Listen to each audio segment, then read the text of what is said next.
जय हिंद दोस्तों, मैं शुभम सर आर्मी क्राउन में एक बार फिर से आपका हार्दिक स्वागत करता हूं। फ्रेंड्स, आज का जो ये सेशन है सुपर 20 क्वेश्चन लेके आया हूं। तो फ्रेंड्स, बने रहो अंत तक आर्मी क्राउन के साथ। चलते हैं फ्रेंड्स पहले क्वेश्चन की तरफ। पहला क्वेश्चन स्क्रीन पे है, झेलम, चिनाब और रावी किसकी सहायक नदियां हैं। पूछ रहा है फ्रेंड्स कि झेलम, चिनाब और रावी किसकी सहायक नदियां हैं। तो फ्रेंड्स, इसका सही जवाब हो जाएगा सिंधु नदी। बी आपका राइट आंसर होगा। सिंधु नदी की सहायक नदियां हैं झेलम, चिनाब, रावी। उसके बाद भी दो नदियां हैं, तो वो कौन कौन सी हैं। तो सिंधु की सहायक नदियां कौन कौन सी फ्रेंड्स, तो ये हैं आपकी झेलम, चिनाब, रावी। उसके बाद है आपका व्यास और सतलज। व्यास तथा सतलज भी इनकी सहायक नदियां हैं। तो फ्रेंड्स, सिंधु नदी की सहायक नदी कौन कौन सी हो गई, झेलम हो गई, चिनाब हो गई, रावी हो गई, व्यास हो गई तथा सतलज। ये सिंधु नदी की सहायक नदियां हैं। बढ़ते हैं नेक्स्ट क्वेश्चन की तरफ। नेक्स्ट क्वेश्चन है, अखिल भारतीय सेवाओं का जनक किसे माना जाता है। अखिल भारतीय सेवाओं का जनक किसे माना जाता है। तो फ्रेंड्स, इसका सही जवाब हो जाएगा लॉर्ड कॉर्नवालिस। डी आपका राइट आंसर हो जाएगा। लॉर्ड कॉर्नवालिस को अखिल भारतीय सेवा का जनक माना जाता है।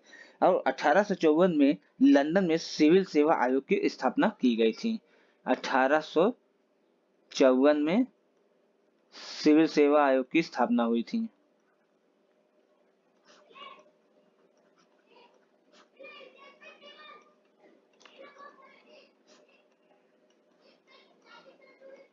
स्थापना हुई। तो 1854 में सिविल सेवा आयोग की स्थापना हुई थी। और अखिल भारतीय सेवाओं को जनक किसे माना जाता है, तो लॉर्ड कॉर्नवालिस को माना जाता है, जो कि डी आपका राइट आंसर हो जाएगा। बढ़ते हैं नेक्स्ट क्वेश्चन की तरफ। नेक्स्ट क्वेश्चन है, किस व्यक्ति को समानतः गुरुदेव के नाम से जाना जाता है। किस व्यक्ति को समानतः गुरुदेव के नाम से जाना जाता है। फ्रेंड्स, इसका सही जवाब हो जाएगा गुरुदेव के नाम से रविन्द्रनाथ टैगोर को जाना जाता है। ये आपका राइट आंसर हो जाएगा। रविन्द्रनाथ टैगोर को गुरुदेव के नाम से जाना जाता है। अब महात्मा गांधी को तो आप जानते हैं कि बापू के नाम से जाना जाता है। ठीक है, बस जिन बच्चों को हमारा व्हाट्सएप ग्रुप नंबर चाहिए वो मैं लिख दे रहा हूँ, इससे आप ज्वाइन करके इसका पूरा पीडीएफ प्राप्त कर सकते हैं। तो व्हाट्सएप ग्रुप नंबर है हमारा फ्रेंड्स 8799191206। आप इस नंबर पर जुड़िए, आपको पूरा पूरा पीडीएफ इसके साथ आंसर के साथ में प्राप्त होगा। बढ़ते हैं नेक्स्ट क्वेश्चन की तरफ। नेक्स्ट क्वेश्चन है, एक ग्रह की अपनी कक्षा में सूर्य से अधिकतम दूरी क्या कहलाता है। एक ग्रह का अपनी कक्षा में सूर्य से अधिकतम दूरी क्या कहलाता है फ्रेंड्स, तो इसका सही जवाब हो जाएगा अवसौर। ए आपका राइट आंसर हो जाएगा। जब सूर्य जब सूर्य से अधिकतम दूरी पर होता है तो अपसौर कहलाता है, और न्यूनतम दूरी पर होता है तो उपसौर कहलाता है। फ्रेंड्स, अपसौर होता है आपका 4 जुलाई को, और न्यूनतम उपसौर होता है 3 जनवरी को।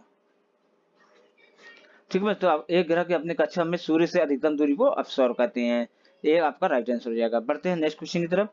नेक्स्ट क्वेश्चन है, निम्न में से किस राज्य से कर्क होकर कर्क रेखा नहीं गुजरती है। बोल रहा है कि कौन से राज्य से होकर कर्क रेखा नहीं गुजरती है। तो फ्रेंड्स, ऑप्शन में दिया हुआ है उड़ीसा, राजस्थान, गुजरात, पश्चिम बंगाल। पश्चिम बंगाल दिया हुआ है। तो फ्रेंड्स, उड़ीसा से कर्क रेखा नहीं गुजरती है, जो कि आपका ए राइट आंसर हो जाएगा। कर्क रेखा उड़ीसा से नहीं गुजरती है फ्रेंड्स। कर्क रेखा भारत के 8 राज्यों से होकर गुजरती है। 8 राज्यों से होकर गुजरती है। कौन कौन से फ्रेंड्स, तो वो भी मैं बता दे रहा हूँ, आप नोट कर लीजिए। तो 8 राज्य हैं। पहला है राजस्थान, दूसरा गुजरात, तीसरा मध्य प्रदेश, चौथा है आपका छत्तीसगढ़, पांचवा है आपका झारखंड,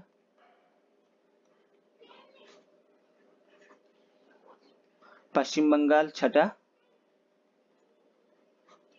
सातवां है आपका त्रिपुरा, और आठवां है आपका मिजोरम। ठीक है, बस।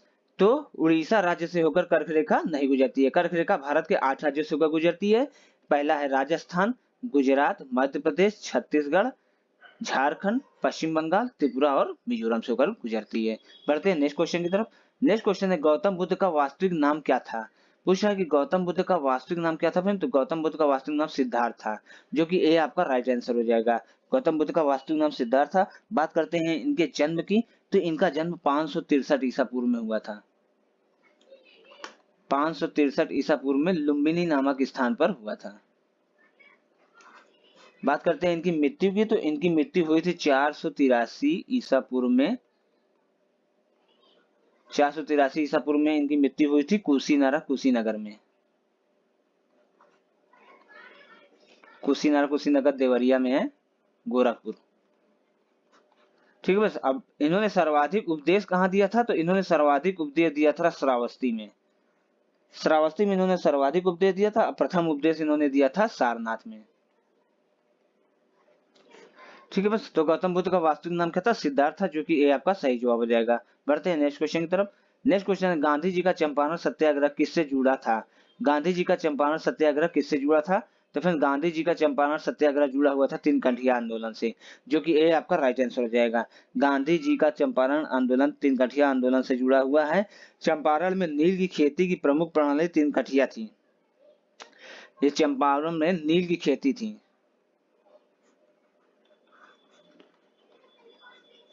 नील की खेती की प्रमुख प्रणाली थी चंपारण में, और जो है तो चंपारण आंदोलन 1917 में शुरू हुआ था।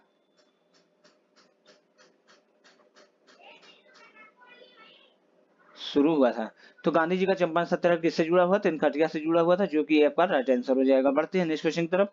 नेक्स्ट क्वेश्चन है, पटना उच्च न्यायालय की स्थापना किस वर्ष हुई? पटना उच्च न्यायालय की स्थापना किस वर्ष हुई? तो पटना उच्च न्यायालय की स्थापना 1916 में हुई थी, जो कि ए आपका राइट आंसर हो जाएगा। ए आपका सही जवाब हो जाएगा। बढ़ते हैं नेक्स्ट क्वेश्चन की तरफ। नेक्स्ट क्वेश्चन है, बिहार बंगाल से अलग कब हुआ? बिहार बंगाल से अलग कब हुआ फ्रेंड्स? तो इसका सही जवाब हो जाएगा 1912 में। 1912 में बिहार बंगाल से अलग हुआ। बंगाल से अलग बिहार तो हुआ था, उड़ीसा भी साथ में हुआ था। बिहार और उड़ीसा दोनों बंगाल से अलग हुए थे 1912 में। अब बिहार बंगाल विभाजन हुआ था लॉर्ड कर्जन के समय में। बंगाल विभाजन लॉर्ड कर्जन के समय में हुआ था। ठीक है बस। जिन बच्चों को हमारा व्हाट्सएप ग्रुप नंबर चाहिए वो नोट कर लें, इससे आप जुड़कर पूरा पीडीएफ प्राप्त कर सकते हैं। व्हाट्सएप ग्रुप नंबर है 8799191206। ठीक है, बढ़ते हैं नेक्स्ट क्वेश्चन की तरफ। नेक्स्ट क्वेश्चन है, सौरमंडल का सबसे बड़ा उपग्रह कौन है? सौरमंडल का सबसे बड़ा उपग्रह कौन है फ्रेंड्स? इसका सही जवाब हो जाएगा गैनीमेड। गैनीमेड सौरमंडल का सबसे बड़ा उपग्रह है, और यह उपग्रह बृहस्पति का है।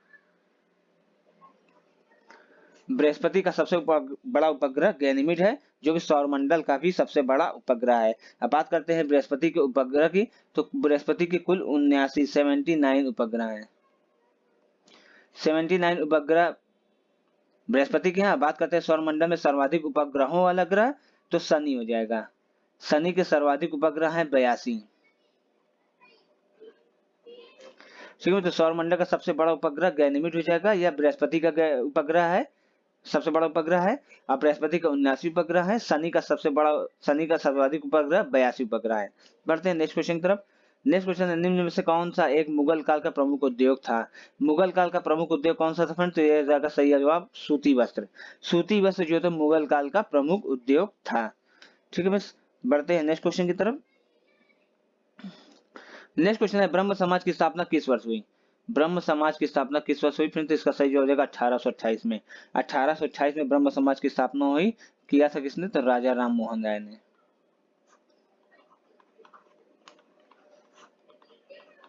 राजा राम मोहन राय ने 1828 में ब्रह्म समाज की स्थापना की थी।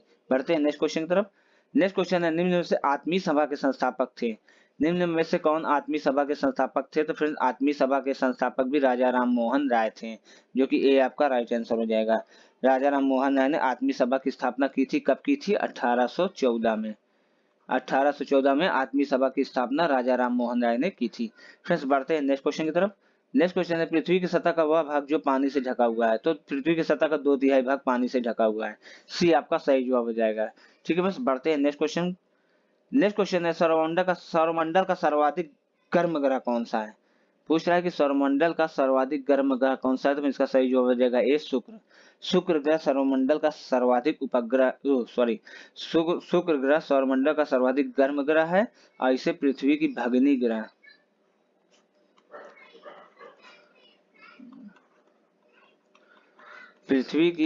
ग्रह के नाम से भी जाना जाता है, या भोर का तारा कहा जाता है। भोर का तारा भी शुक्र को कहा जाता है। ठीक है, तो सौरमंडल का सर्वाधिक गर्म ग्रह कौन सा है? शुक्र है। ये आपका सही जवाब हो जाएगा। बढ़ते हैं नेक्स्ट क्वेश्चन की तरफ। नेक्स्ट क्वेश्चन है, विश्व की सर्वाधिक लंबी पर्वत श्रृंखला कौन सी है? विश्व की सर्वाधिक लंबी पर्वत श्रृंखला कौन सी है? तो इसका सही जवाब हो जाएगा एंडीज। एंडीज विश्व की सर्वाधिक लंबी पर्वत श्रृंखला है। एंडीज विश्व की सर्वाधिक लंबी पर्वत श्रृंखला है, ये आपका सी सही जवाब हो जाएगा। पढ़ते हैं नेक्स्ट क्वेश्चन की तरफ। नेक्स्ट क्वेश्चन है, भारत के किस राज्य में सर्वाधिक चांदी उपलब्ध है? भारत के किस राज्य में सर्वाधिक चांदी उपलब्ध होती है? तो वो हो जाएगा राजस्थान। डी आपका राइट आंसर हो जाएगा। राजस्थान में सर्वाधिक चांदी उपलब्ध होती है। उड़ीसा की बात करें तो क्रोमाइट, क्रोमाइट सर्वाधिक पाया जाता है उड़ीसा में। गुजरात की बात करें तो गुजरात में आता है आपका पेट्रोल। अब पेट्रोल का एक कुआं भी है गुजरात में, अंकलेश्वर। ठीक है, बस अब बिहार की बात करें तो बिहार में सर्वाधिक मैग्नीज पाया जाता है। तो भारत के किस राज्य में सर्वाधिक चांदी उपलब्ध होती है? वो है राजस्थान, जो कि डी आपका राइट आंसर हो जाएगा। बढ़ते हैं नेक्स्ट क्वेश्चन की तरफ। नेक्स्ट क्वेश्चन है, लक्षद्वीप में कितने द्वीप हैं? लक्षद्वीप में कितने द्वीप हैं? तो इसका सही जवाब हो जाएगा लक्षद्वीप में 36 द्वीप हैं। लक्षद्वीप में 36 द्वीप हैं, सी आपका राइट आंसर हो जाएगा। फ्रेंड्स, हमारा व्हाट्सएप ग्रुप नंबर है 8799191206। आप इस नंबर पर जुड़िए और आपको पूरा पीडीएफ के साथ साथ आंसर भी उपलब्ध कराया जाएगा। यह हमारा नीचे डिस्क्रिप्शन में टेलीग्राम का लिंक दिया हुआ है, आप वहां से भी ज्वाइन करके इसका पूरा पीडीएफ प्राप्त कर सकते हैं। बढ़ते हैं नेक्स्ट क्वेश्चन की तरफ। नेक्स्ट क्वेश्चन है, राज्यसभा का सभापति कौन होता है? राज्यसभा का सभापति कौन होता है? तो फ्रेंड्स, इसका सही जवाब हो जाएगा उपराष्ट्रपति। सी आपका राइट आंसर हो जाएगा। राज्यसभा का सभापति उपराष्ट्रपति होता है। और राज्यसभा की प्रथम बैठक कब हुई थी? तो राज्यसभा की प्रथम बैठक फ्रेंड्स हुई थी 13 मई 1952 को। 13 मई 1952 को राज्यसभा की प्रथम बैठक हुई थी और राज्यसभा का सभापति कहलाता है उपराष्ट्रपति, जो कि सी आपका राइट आंसर हो जाएगा। बढ़ते हैं नेक्स्ट क्वेश्चन की तरफ। नेक्स्ट क्वेश्चन है, भारतीय राजनीतिक व्यवस्था में कौन सर्वोच्च है? भारतीय राजनीतिक व्यवस्था में कौन सर्वोच्च है? तो फ्रेंड्स, भारतीय राजनीतिक व्यवस्था में संविधान सर्वोच्च है। ये आपका राइट आंसर हो जाएगा। संविधान भारतीय राजनीतिक व्यवस्था में सर्वोच्च है। तो फ्रेंड्स, हमारा संविधान जो है तो 26 नवंबर 1949 को तैयार हुआ। 26 नवंबर 1949 को तैयार हुआ हमारा संविधान और 26 जनवरी 1950 को हमारा संविधान लागू हुआ। ठीक है फ्रेंड्स, तो भारतीय राजनीतिक व्यवस्था में संविधान सर्वोच्च है, ये आपका राइट आंसर हो जाएगा। 26 नवंबर 1949 को हमारा संविधान बनकर तैयार हुआ और 26 जनवरी 1950 को हमारा संविधान लागू हुआ था। और संविधान सभा की प्रथम बैठक की बात करें तो संविधान सभा की प्रथम बैठक 9 दिसंबर 1946 को दिल्ली के कैंसिल चैम्बर में हुआ था। 9 दिसंबर 1946 को संविधान सभा की प्रथम बैठक हुई थी और हमारा बनकर तैयार हुआ 1949 में 26 नवंबर को, 26 जनवरी 1950 को लागू हुआ था। ठीक है फ्रेंड्स, तो फ्रेंड्स हमारा व्हाट्सएप ग्रुप नंबर है 8799191206। आप इस नंबर पर जुड़ करके आर्मी ग्राउंड के साथ इसका पूरा पीडीएफ प्राप्त कर सकते हैं आंसर के साथ में। तो फ्रेंड्स, उम्मीद है हमें कि आपको ये सेशन अच्छा लगा। अगर आपको ये सेशन अच्छा लगा तो हमारे चैनल को सब्सक्राइब करिए और लाइक जरूर करिएगा फ्रेंड्स। तो फ्रेंड्स, आज के लिए इतना ही। गुड नाइट, शुभ रात्रि।